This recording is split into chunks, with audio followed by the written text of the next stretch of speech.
어느 날 나는 친구들과 함께 한국의 한적한 시골 마을로 여행을 갔다. 그곳은 자연이 아름답고 공기가 맑았지만 어딘가 모르게 으스스한 분위기가 감도는 곳이었다. 마을 주민들은 외지인에게 친절했지만 한 가지 이상한 점이 있었다. 그들은 해가 지면 절대 밖에 나가지 말라고 여러 번 경고했다. 나는 이러한 경고를 체험 삼아 받아들였다. 친구들도 썰렁한 농담을 하며 대수롭지 않게 넘겼다. 우리의 숙소는 마을 외곽에 있는 작은 펜션이었고 그곳에서 우리는 바비큐를 하며 밤을 즐겼다. 시간이 흐르자 나는 갑자기 화장실이 급해져 혼자 숙소로 들어갔다. 화장실을 사용하고 나오는 길에 창밖으로 이상한 움직임이 느껴졌다. 나는 커튼을 살짝 열어 밖을 내다보았다. 숲속 깊은 곳에서 희미한 빛들이 어른거리는 것이 보였고 그 빛은 인간의 형체를 이루고 있는 듯했다. 헛것을 본 걸까? 라고 생각하며 나는 얼른 커튼을 닫고 친구들에게 돌아갔다. 시간은 밤 10시를 지나고 있었고 우리는 이제 각자 방으로 돌아가 잠을 자기로 했다. 내가 방에 누워 잠들려는 순간 갑자기 창문을 두드리는 소리가 들렸다. 처음에는 바람인가 싶었지만 그 소리는 점점 더 규칙적으로 들려왔다. 호기심이 생긴 나는 조심스럽게 창문 쪽으로 다가갔다. 창문을 열었지만 밖에는 아무것도 없었다. 오히려 고요함이 날 더 불안하게 만들었다. 그 순간 뒤에서 너도 봤니? 라는 낮고 스산한 목소리가 들렸다. 나는 깜짝 놀라 뒤를 돌아봤지만 아무것도 없었다.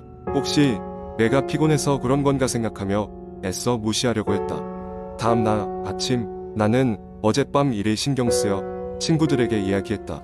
그런데 친구들 중 한 명은 무척 심각한 표정으로 말했다. 사실 나도 밤에 비슷한 경험을 했어. 그는 자정 즈음에 이상한 그림자를 보았다고 했다.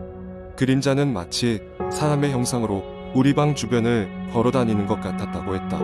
우리는 이 괴상한 경험을 주민들에게 이야기했다. 그러자 한 할머니가 조용히 다가와서 과거의 이야기를 들려주었다. 이 마을에는 오래전 사고로 인해 세상을 떠난 사람들이 귀신이 되어 돌아다녔다는 전설이 있었다. 그들은 특히 자신들의 죽음을 이해하지 못한 채 방황하는 영혼들이었으며 외지인에게 자신의 존재를 알리려 한다고 했다. 할머니의 이야기를 듣고 우리는 더 이상 이곳에 머무르지 않기로 결정했다.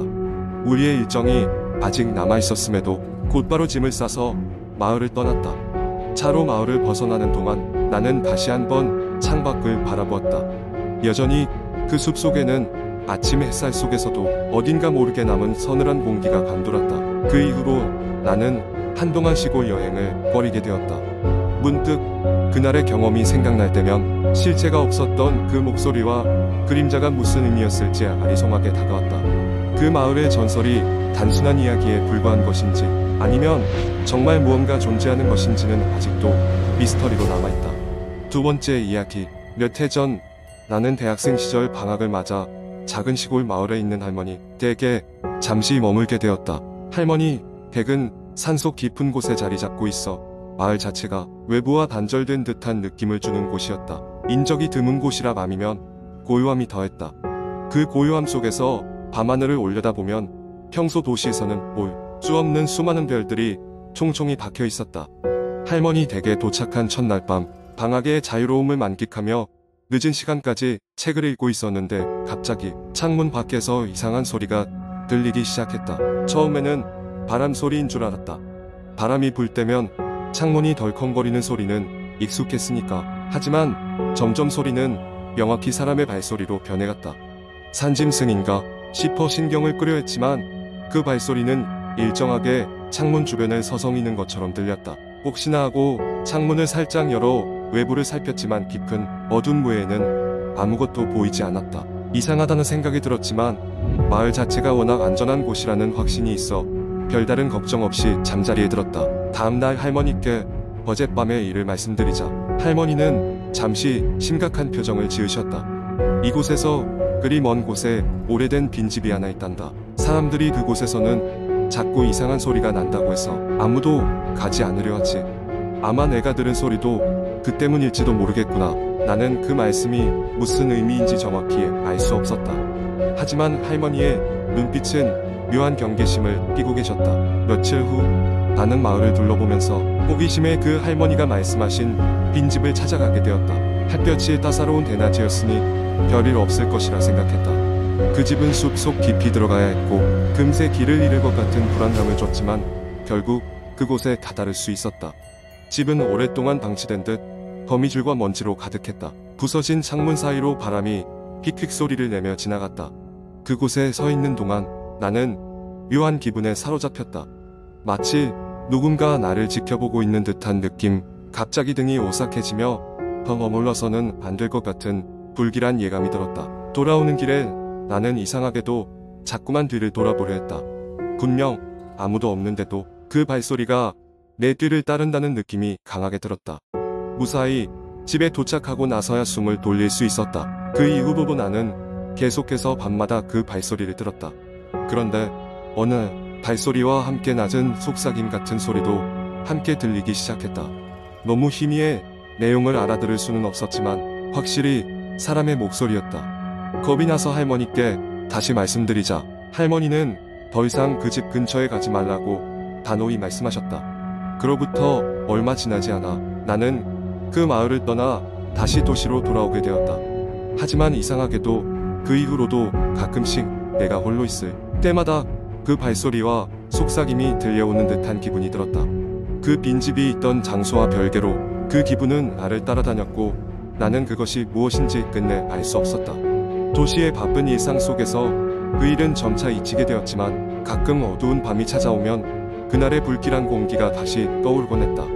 그 빈집에 도대체 어떤 비밀이 숨겨져 있었던 것인지, 그리고 그것이 왜 나를 쫓아다니는 것처럼 느껴졌는지 지금까지도 미스터리로 남아있다. 세 번째 이야기, 몇 년 전 여름밤 서울 근교에 있는 작은 마을에서 있었던 일입니다. 그 마을은 한때 번성했지만 지금은 사람들이 거의 떠나고 몇몇 오래된 가옥만이 남아 쓸쓸한 분위기를 자아내고 있었습니다. 그중 한 집에는 저와 제 친구 3명이 놀러 가기로 했습니다. 친구 중 한 명의 외할머니 집이었는데 더 이상 아무도 살지 않는 곳이라 여름 방학 동안 우리끼리 놀기엔 딱 좋은 곳이라 생각했죠. 도착하자마자 우리는 신이 났습니다. 주변은 온통 푸르른 자연과 한적한 논밭이라 마치 도심에서의 번잡한 생활에서 벗어난 해방감이 느껴졌죠. 마당에서는 바비큐 파티를 준비하고 마을 근처의 작은 강에서 신나게 수영도 했습니다. 그렇게 해가 저물고 집으로 돌아와서는 준비해온 공포영화를 보기 위해 자리를 잡았습니다. 영화는 생각보다 무서웠지만 우리는 전혀 겁먹지 않았습니다. 오히려 누가 가장 무서운 장면에서 소리를 지르는지 내기를 할 정도였으니까요. 그러나 영화가 끝나고 모두가 씻고 방으로 들어갔을 때부턴 기분이 조금 이상해지기 시작했습니다. 집은 매우 오래되었고 여기저기 삐걱거리는 소리가 들리곤 했습니다. 처음에는 바람 때문이라 생각했지만 밤이 깊어갈수록 그 소리는 점점 더 가까워지는 것 같았습니다. 그런데 그 중에서도 유난히 혼자 우두거리는 소리를 내던 작은 창고의 문이 가장 이상했습니다. 마치 누군가 고개를 내밀고 우리를 지켜보고 있는 것처럼 느껴졌습니다. 저는 용기를 내어 친구들에게 우리 저 창고 좀 확인해볼까? 라고 말을 꺼냈습니다. 친구들은 처음에는 꺼려했지만 결국 겁을 이겨내고 모두 모여 창고로 향하기로 했습니다. 계단을 내려가 조심스럽게 앞마당을 지나다가 창고 문 앞에 도착했습니다. 나는 손전등을 켜며 조심스럽게 문을 열었지만 안에는 아무것도 없었습니다.